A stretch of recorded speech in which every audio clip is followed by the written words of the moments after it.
about 6:45 in the evening on September 29th.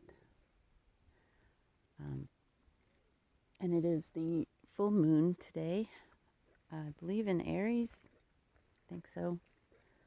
And I'm out here in the forest, this forest, for probably at least the second to last time, until after deer season, I think, because I'm pretty sure it starts October 1st. And people hunt. And I'm not fond of wearing fluorescent colors, especially in the woods. So we'll just not come. We found a state park nearby that doesn't allow hunting, so I was pretty happy about that. I was thinking, walking up, what a difficult couple of weeks it's been. I mean, last week my emotions were, well, I don't know. I mean, it's just been a long haul lately, and it's just easy for me to, oh, good one. You should not pee right next to the water. Come on. You gotta learn better manners than that.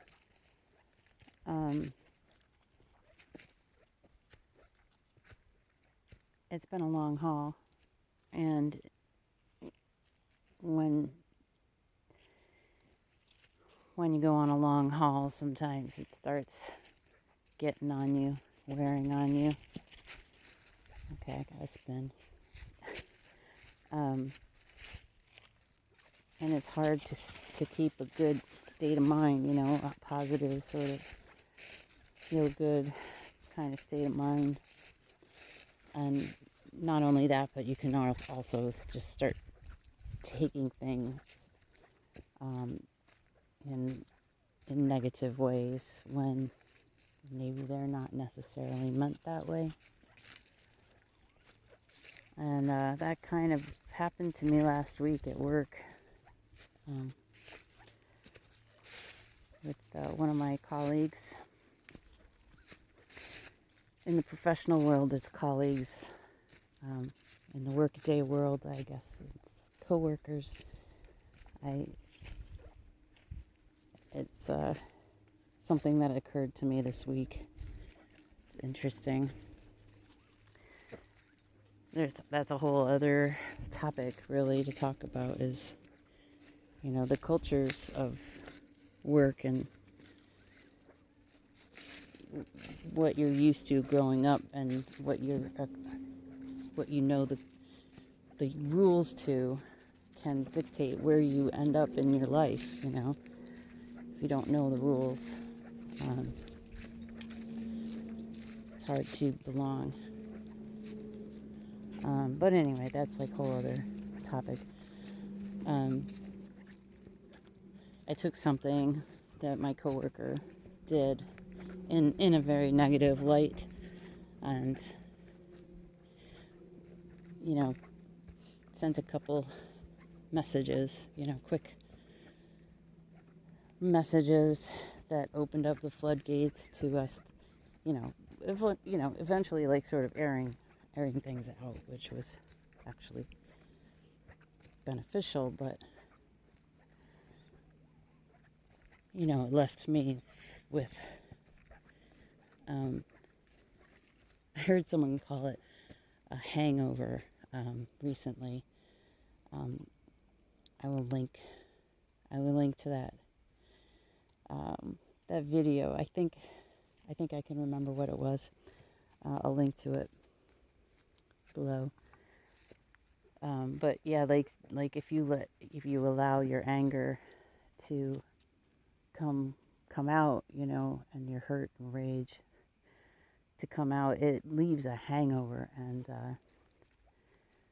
boy, I sure had a hangover, and And then waves of rage just kept coming around just everything. Like, because when you start on a downward spiral, it's very easy to just keep picking up speed, you know. So I did that last week in the midst of, you know, having to do presentations and run meetings and things like that.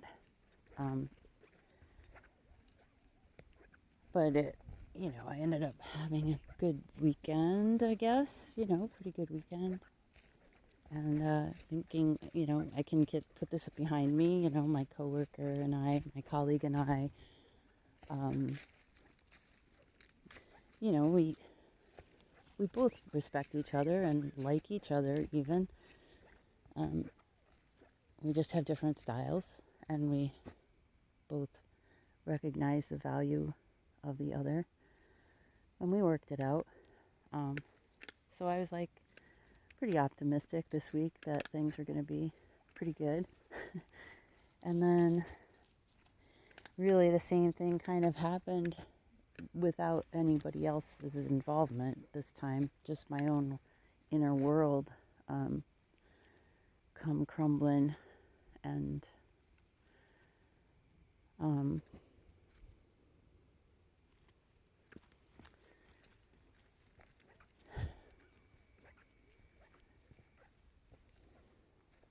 you know, just really feeling bad, really, really bad, so bad.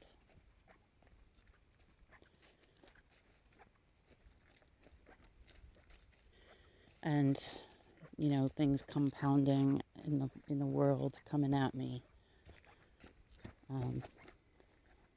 which just sort of reinforce the bad in my mind. And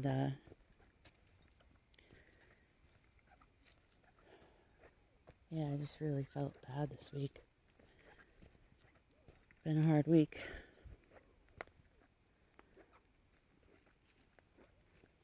So why am I here talking about this?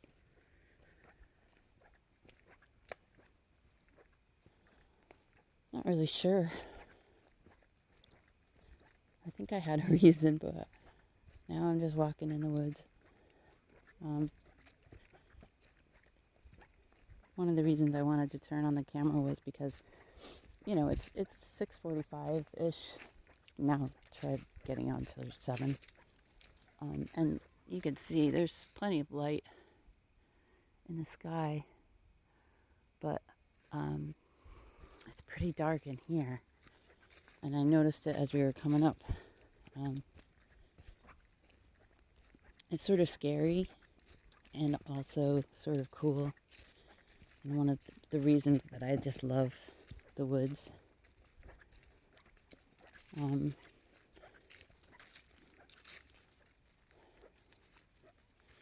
Yeah, why did I want to talk about the darkness?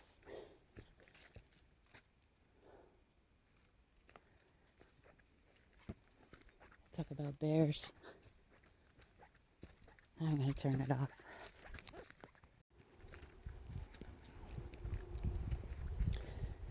So we are back on September 30th,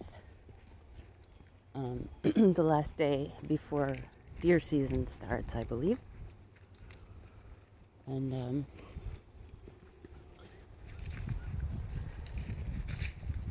I wanted to continue talking about what I started last night before it got really dark and I kind of lost my way, both metaphorically and literally. It got really dark. And I started singing songs from childhood, just to keep others aware of our presence. And you know, bears will generally run away from people. They don't want to meet up with us any more than we want to meet up with them. But I have seen bear here, and I didn't want to run into one.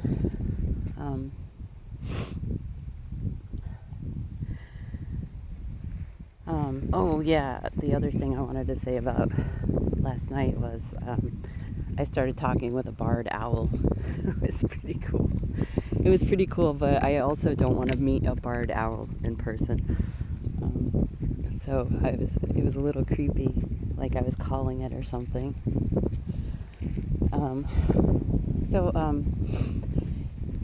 Yeah, so it's been a difficult couple of weeks, and Wednesday, September 27th, was a really doozy anniversary. It's the anniversary of the day Craig died, and I ran away with Craig. I ran away with him from a school that we both went to. That was a pretty hellish place back when I was 16. And, I got to spin.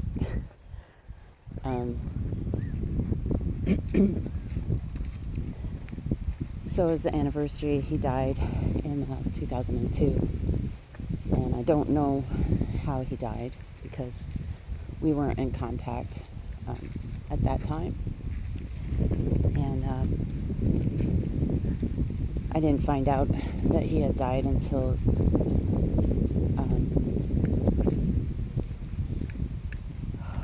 I think it was over a year later, but it may have been over 2 years later. It's hard to remember now.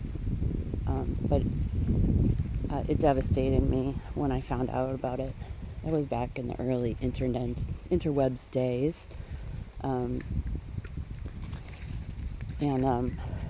I just got it in my head to Google him.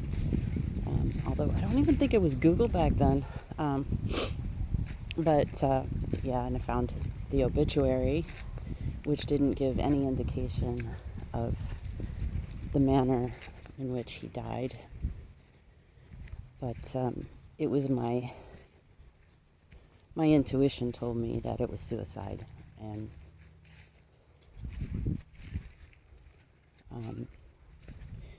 I just still think that, and I feel my own special guilt about that.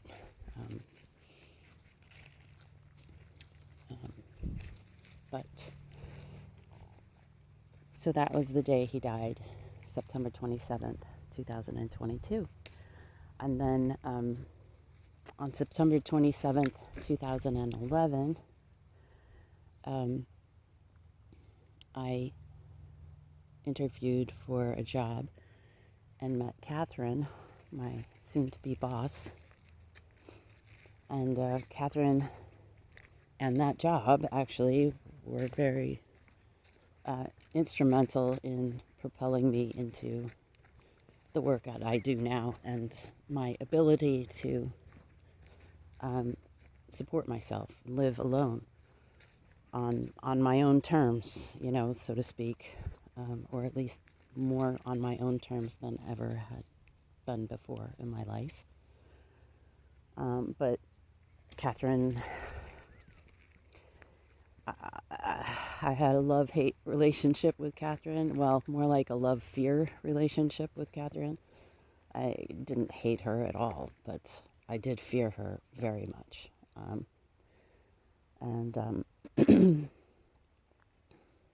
She was beautiful, brilliant, and extraordinary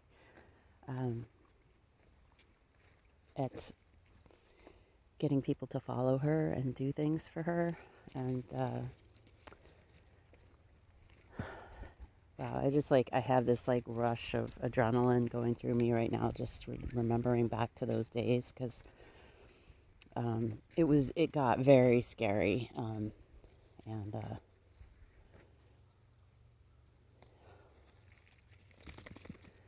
I mean, she led a coup. She basically led a coup with all of the senior librarians, the tenured, so to speak, librarians, and tried to overthrow our library director, dean, and failed. And then in the wake of failing to the attempted coup, she broke and, you know, had a nervous breakdown. And, you know,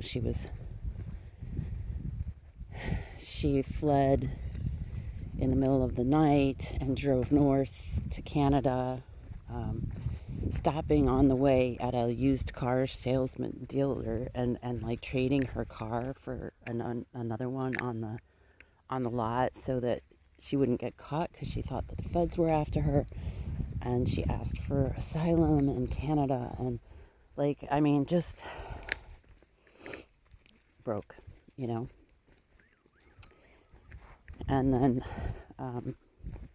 just when we thought she had gotten things back together, she had like met someone, and she met someone, and they got engaged, and this whirlwind. She met someone at Times Square bar, let's say, in a Times Square bar.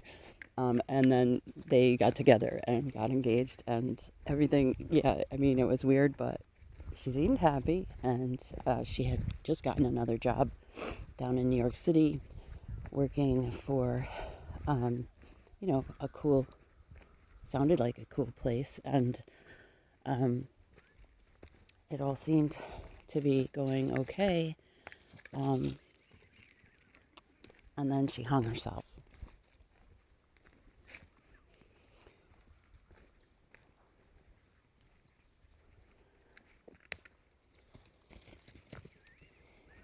And then, so I met Catherine on the 27th of September, 2011. And then on the 27th of September, 2018,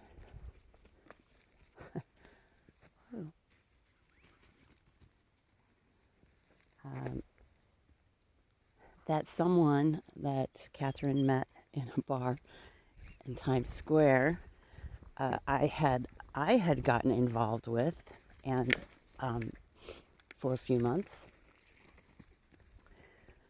I think we both had issues to work out around Catherine, and we did it in the worst way possible by like getting together and pretending it was like a real relationship, and not just working something out around someone else we both happened to be connected with in a very complicated way. So that September 27th, 2018, we broke up. And that very same day was the day that Brett Kavanaugh went up against Christine Blasey Ford's testimonies, and then, you know, subsequently went on to fucking be confirmed for the Supreme Court of the United States. So September 27th has become a very odd and sort of dreaded day for me, let me just say. And this week, I felt like killing myself. Like, I thought about it, hanging myself. I did. I could see it. Just a flash, you know, just a flash, because I know I wouldn't do this. And let me tell you, you know, I've had suicidal ideation since I was 16. And I've lived through many, many periods of darkness, utter blackness. I couldn't see anything. And I know that they pass. I'm 55 years old, and I know that these times pass, and everything changes. Nothing stays the same. I understand that now. But it doesn't stop the thoughts from intruding. At least it hasn't yet.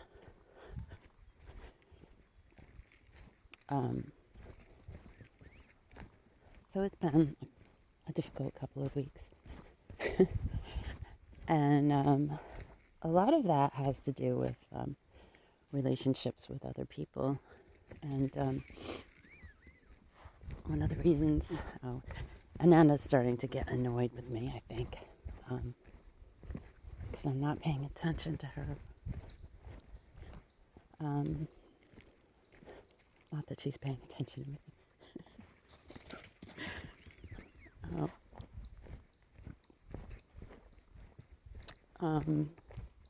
One of the reasons I love to come out to the woods is to get away from humanity and all of the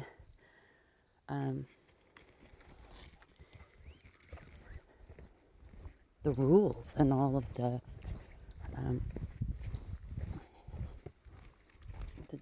different needs that people have from, whoa, watch it. All the needs that people have from, and want things that they want from me, you know. That's how I feel, is like, just, I don't know.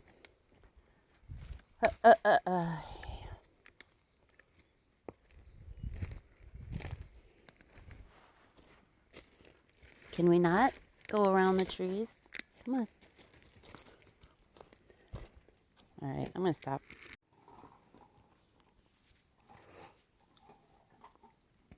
So we stopped at a very well-maintained shelter. Uh-oh. And Ananda just had a little snack. And I tied her up here so I could have some freedom. And I have my breakfast here, some cashews. Yum.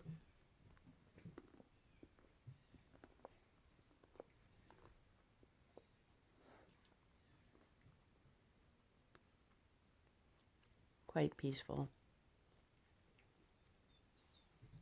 Well done. Well done. And well kept. It's a bit muddy right now. We've had tons and tons of rain all summer long. But not as bad as New York City got yesterday, I guess. Or at least we have better runoff. You want one?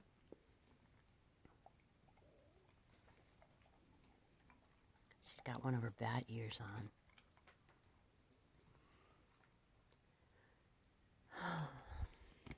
So I come out to the woods because it's peaceful and it's away from human beings. And I tend to absorb everything that I'm in contact with. So when I've had enough interaction with humans, I need to go to the woods. I need to be alone, period. But the woods is best. Or anywhere in nature. Because humans drain me, because I feel very compelled to, I can't help it. I absorb. And in absorbing, I absorb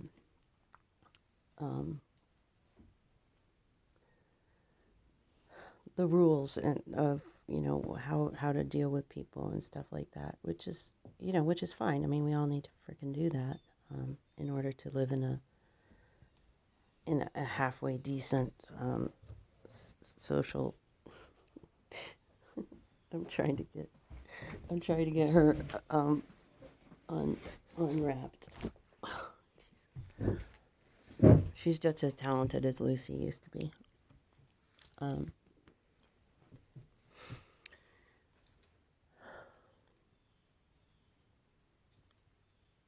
So it drains me. It drains me because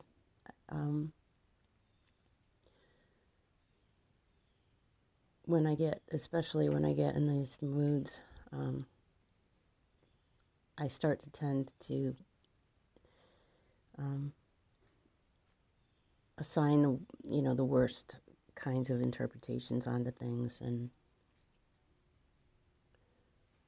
I'm less able to just not take things personally, etc.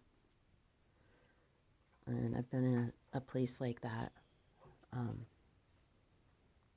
on and off recently. I'm kind of tired of it.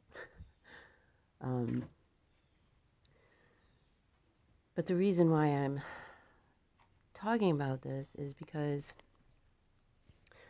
I'm not the only one who feels these things and has to try to deal with these things.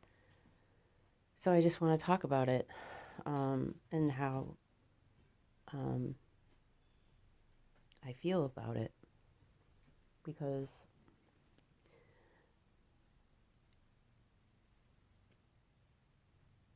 it's so easy to get caught up in this whirlwind of trying to get everything done and to do everything for everyone, and then never really know what you want, and do what you want.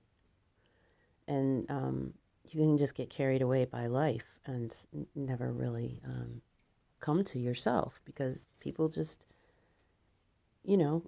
and it's normal, it's perfectly normal, but it's just, everybody wants something from you, and pretty soon you don't have your own time, you don't have your own self, you don't even know what that is. And I started thinking about that this morning because,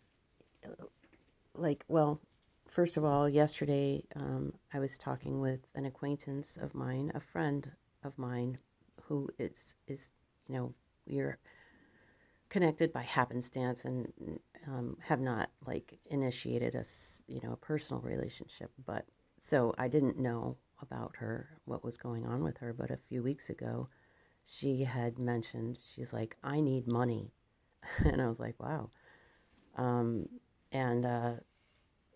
wondering why she needs money. Is there somebody sick? Did someone die? What happened? But I didn't feel comfortable asking her,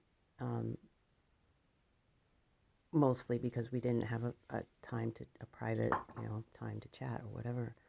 But I saw her yesterday, and she mentioned that she was going to be officiating in a wedding today, and she didn't know how she was going to do it with all these things going on in her life. And I was like, I had to speak at my brother's wedding when my husband and I were on the rocks, and I almost cried. I barely got through it. I was just like, because I had to recite that thing, that biblical, love is kind, blah blah blah, love is patient. And I was just like up there in this church, dying at the irony of that, nearly crying at the irony of that. And so, and she's like, well, are you together? And I said, no, we're separated. And she was like, is that a good thing? And I paused just a moment, and I said yes. And she's like, yeah, it's a good thing for me too, but it's really hard. And I was like, yeah,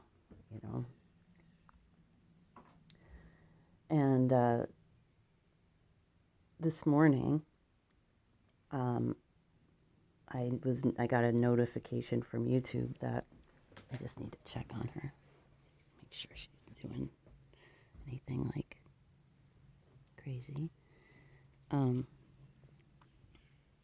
I got a comment on this comment that I put on a YouTube thread, a YouTube video, a long time ago, months ago anyway, not long time ago, but and my comment at the time, months ago, was that I was 55 years old, and that I'm living alone for the first time in my life, which is, a little bit of a bending of the truth, because I moved out the first time in 2015, and then went back and moved out a second time in 2018. I moved back, and now I'm out again. But for simplicity's sake, I just did it for the first time because it was true. When I moved out, it was absolutely like the first time I had ever lived alone and been able to do whatever I wanted when I wanted without having to clear it with someone or, like having someone comment on it or something. Um, and that was the point of my comment, really.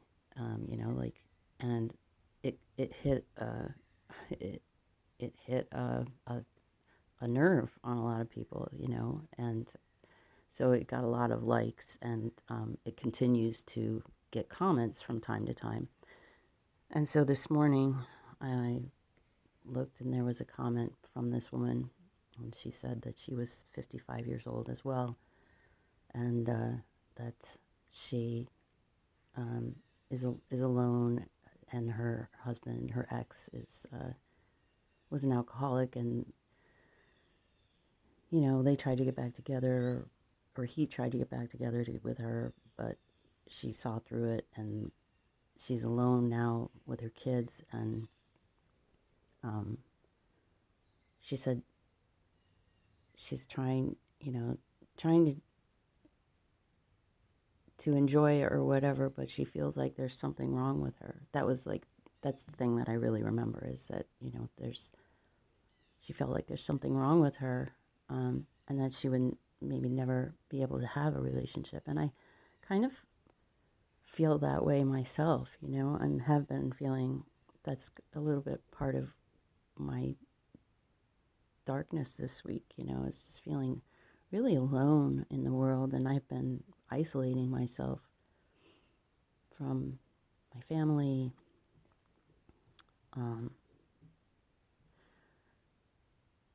10-year relationship, very dear to me, I had to end recently, and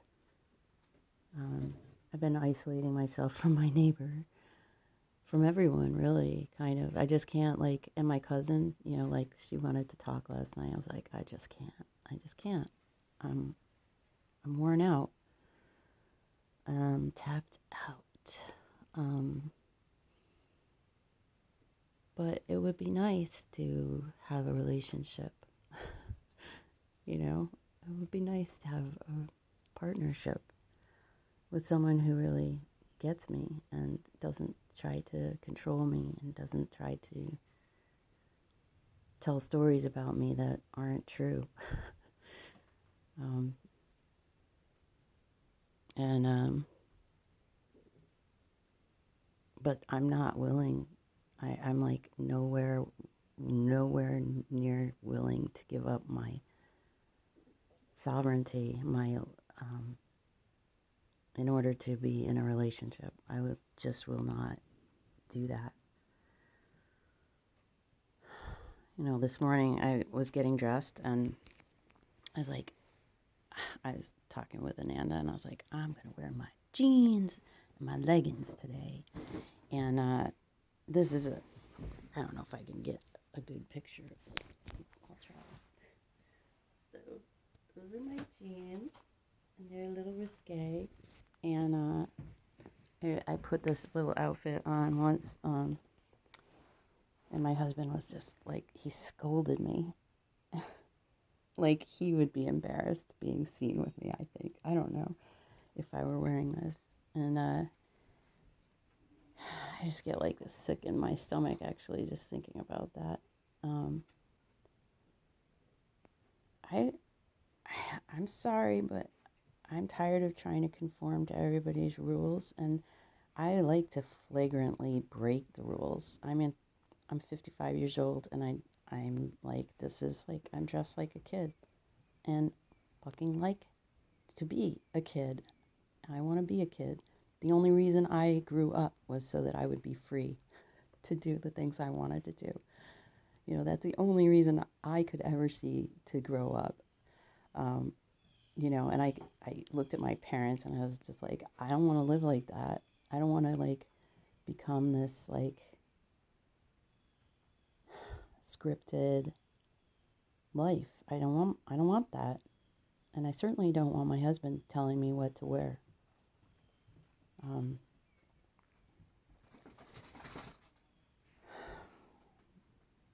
we just get so caught up in doing what we're expected to do, and we never freaking find out who we are. And I'm still 16 inside in a way, although I'm a grown-up 16 now, I think, because I've processed a lot. I'm sure I have a long way to go. I always have more to process, but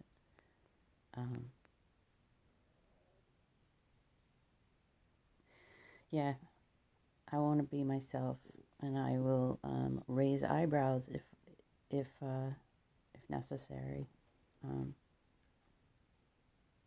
and I will isolate myself if necessary too. I just don't want to become a crazy woman too much. It's my fear, my biggest fear is to just be like a completely crazy. But I've gone pretty far in that direction, and still somehow managed to keep it together. So I think I'm going to be okay as long as well, I don't know. I'm going off on a tangent now.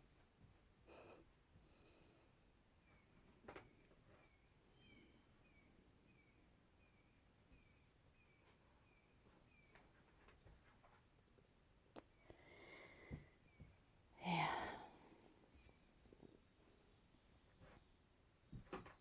What did I want to say?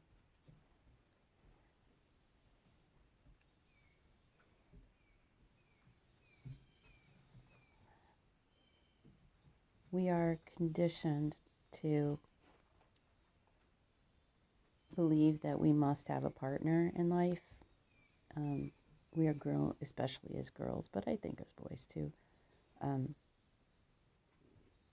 we're as girls. Let me just talk about being a girl because that's what I was, and I am a woman now. I was raised to believe, and I was a child of the 70s. I was born in 1967. I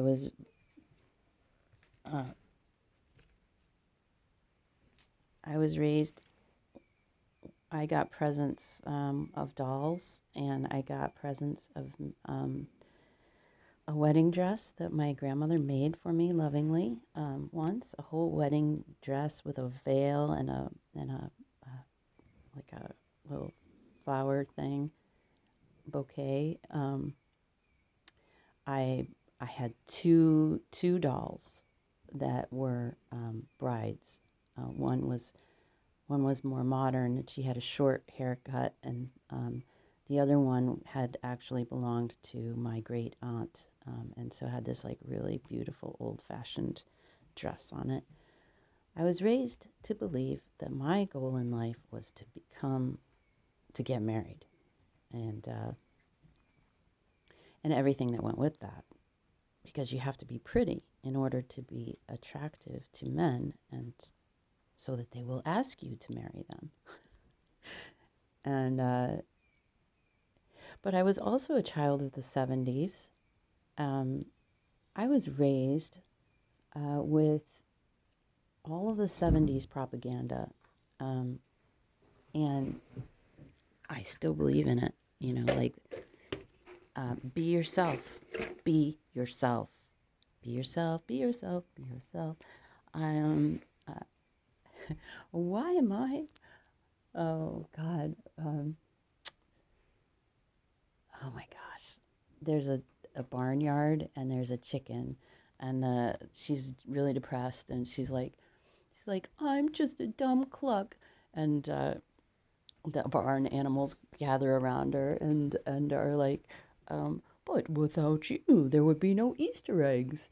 And another one was like, but without you, there would be no stories of Humpty Dumpty. And then she starts getting bolstered, and her spirit rises, and she shakes her wings out, and she said, well, why am I sitting here hiding when I can be me. And, I was raised with all that stuff, and also raised with the advent of breakfast cereals and Saturday morning cartoons and marketing to children. Um, and also I happened to learn very early about the, I'm going to start walking. I learned very early about the false promise of commercials, because we would see these things as me and my brothers would see these things and ask for them for Christmas. And we happened to, my family was really big on Christmas. And so we were likely to get what we asked for. We were very lucky in that way. But I also, oops. I also learned early that the commercials fucking lie. And hold on a second. So it looks like we're gonna go all the way to the next trailhead, which will be a first for Ananda, and her longest hike yet, which I believe it's like maybe almost 8 miles. I can't remember. 7 and some miles, which isn't a huge hike, but for her it is. She's grown tremendously since I got her 6 weeks ago tomorrow. Pardon me. My glasses were sliding down on my nose, and there's a booger in there that's making noise. That's me being a kid, and honest, because kids tend to be honest about their bodies, and find it funny a lot of times, if they're encouraged to find it funny, I suppose, too. We're all conditioned by people's reactions to what we do, and just as this dog is conditioned by what I do, and she's training me as much as I'm training her. I don't know why I'm having a hard time putting all this together. It's sort of floating around in there, and there are like various pieces of it. And then one of the reasons, I think, is just because part of this is such a long-standing issue with me that I have so far in my life failed to really deal with. This whole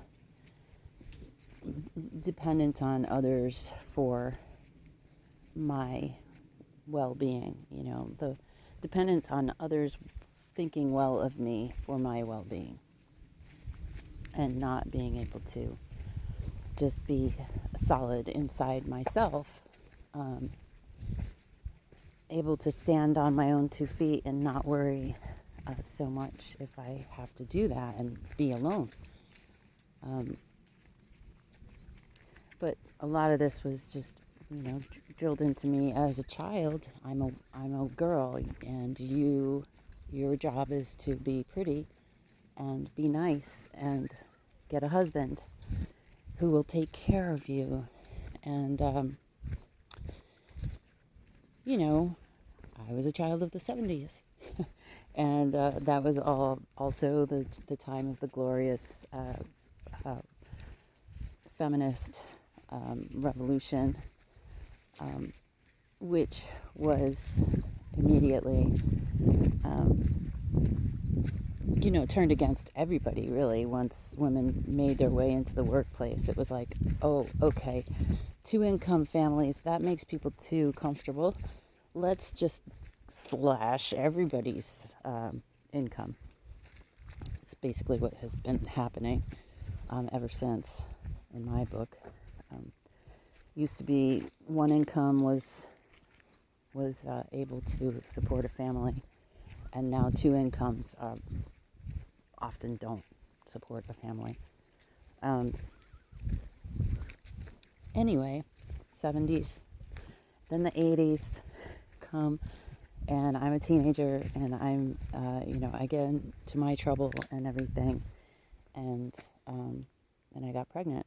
I got pregnant when I was 19, and I had an abortion once, and I had promised my grandmother that I would never get another abortion. And so I had moved back into my mother and father's house before I found out I was pregnant, because my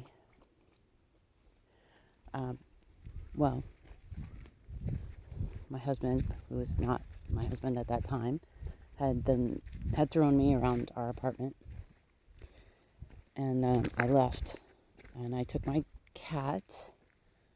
I took my cat and went back home, and my mother made me keep my cat in the basement, and I felt, she probably was really happy that I wasn't living there anymore, and then I moved back, and it was just like a big bummer to have me back, because I was such a fuck up. And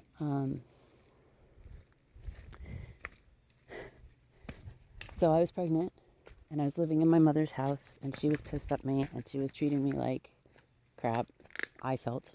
And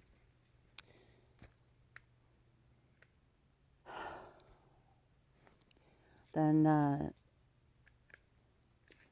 my husband, then not husband, but he started coming around after he found out I was pregnant, and he wanted to get married. And I saw two choices, stay with my mother and fight with her, and try to raise a baby, have a baby, and in that environment, or get married to someone I had just left, because he had thrown me around our apartment saying that I was selfish, and that I deserved everything that had ever happened to me. And I chose to get married because of economics. Because I was 19 years old, and I didn't see.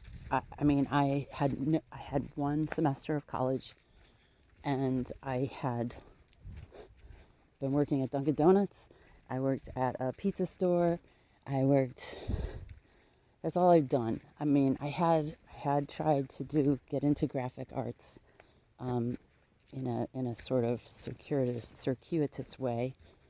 Actually, quite ingenious for someone who is practically catatonic and with depression and self-loathing. I had gone to a local graphic artist and asked him if I could apprentice with him. And I took I set up an appointment to go to Johnson City and talk with him, and he looked through my drawings, and he said, okay. And so I was doing that, but I was also so frightened of everything, and I couldn't loosen up with him, I went in, I think, once or twice a week, and I did work for him. But then when I got pregnant, when I moved back to my parents' house, I stopped going there because I didn't have a car and couldn't get there. And then when I decided to get married, I wrote him and told him that I had gotten married and that's why I wasn't coming anymore. Because it sounded like better, I guess, than the previous reason. So this thing, to go back a little bit to my friend, my acquaintance, who needed money, and I subsequently found that she needs money because she's separated from her husband. And the whole reason I had to wait so long to leave my marriage was because economically I just couldn't do it, especially with 2 children. And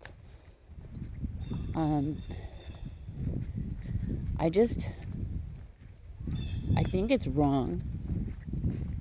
I think it's very wrong that people need to be so economically dependent and not be able to be themselves because they have to sort of make themselves fit into what is allowed for them in this society. And what a mess we've made of this society. You know, it's like, I don't even fucking believe in most of what humanity is doing right now. So why should I be contributing to that? Why can't I just be myself?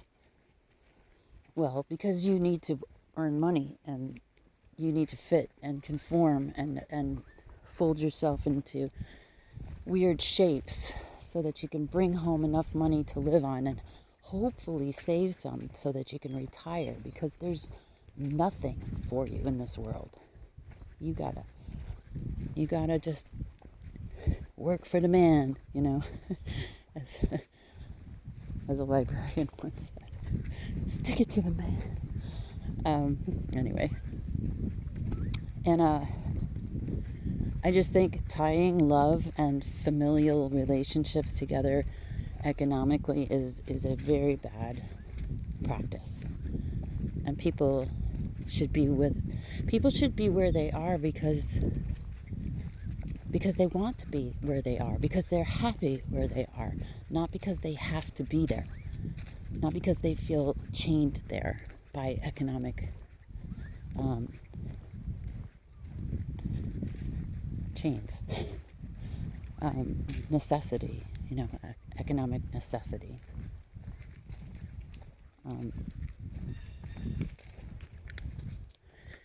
And people will say, people say, well, you got to contribute to society. You've got to contribute. Well, yes, I do agree with that. However, contributing to society has actually become all about economics as well. And people contribute in so many ways that are not measurable in economic terms. And yet, they are valuable contributions.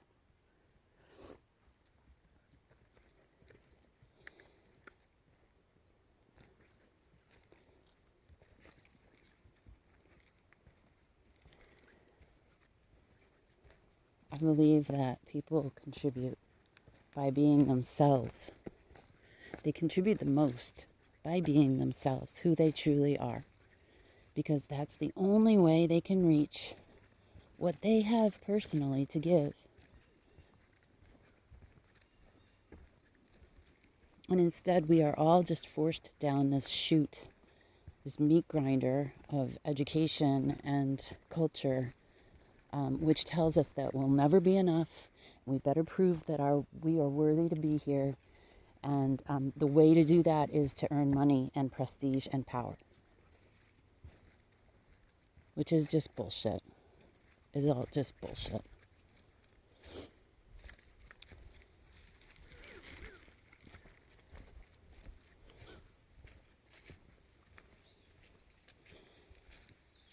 And this has been a really rambling kind of walk and talk because it's a complex. That's why. I hear people. Ananda hears people too. I think they got a dog. So, I'm going to go. Well, we'll keep going, but I'm going to end this. Bye. So we made it. We made it to the trailhead. And I feel like walking down this country road because it just looks so inviting down there. As a country road in fall, or really any time, will.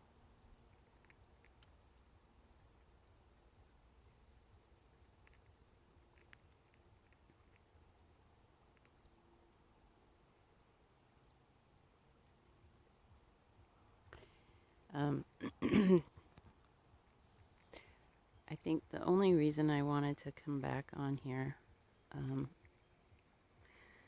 is to sort of reiterate that I'm trying to verbalize a complex that I've been dealing with all of my life. And it's difficult because a complex is complex. There's a lot of different tangled stuff in there, and a lot of healing that needs to occur. A lot of rotten stuff in there too. Just think of tangled matter and the things that occur when things are too close and tangled and are not given the air or the sunlight. So there's a lot to unpack and clean, and but I wanted to come back on because it occurred to me. So Ananda and I have been walking around the town. Actually, two towns. There are two towns that are close by each other, and it's out in the sticks. We're out in the boonies, but there are little towns around, and we've been walking around the towns because I got a new pair of boots, hiking boots, and I've been trying to break them in, and they're really killing my feet, actually. Oh, well done. Well, she really is very talented. So I've been trying to walk around the towns and keep our walks within a short distance of a car, just in case. And it's been lovely, actually. I've met some people and seen some things. Wait, you're all tangled. Oh, you are tangled. Oh, God. Okay. Lovely times. Anyway, I've been having these suicidal sort of ideations, not just on Wednesday, but also last week. And driving into the town, like someone has put these little signs, the lawn signs that they use for politics and stuff like that. These signs along Main Street saying "You are not alone," and then you read further, and it's a thing against abortion. Really, it's a please don't get an abortion. Come to us, we'll help you and stuff. But of course, being in the state of mind that I was in, I was like, oh, is it like a suicide thing?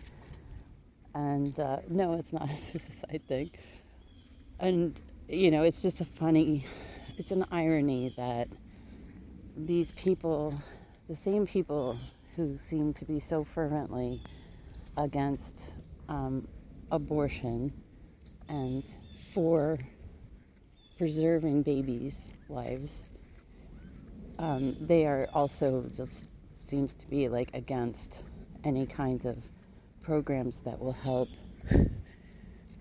people who are not equipped to have children economically to help them. So, and it kind of jibed with what, I was talking about earlier. Ooh, look at that. Where is it? Oh, don't step on it.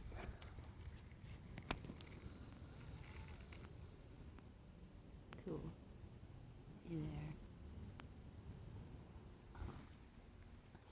Anyway, it's lovely out here. It's a lovely fall day. I wish I could keep on walking.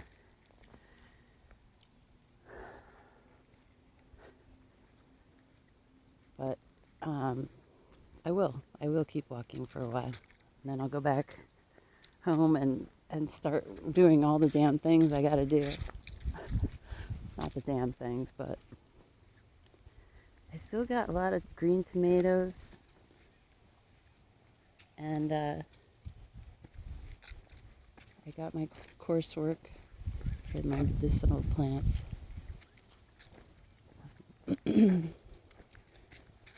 So lots to do. There's a lake over there. What lake? I do not know. Ooh. All right, I'm getting off here now. This is ridiculous.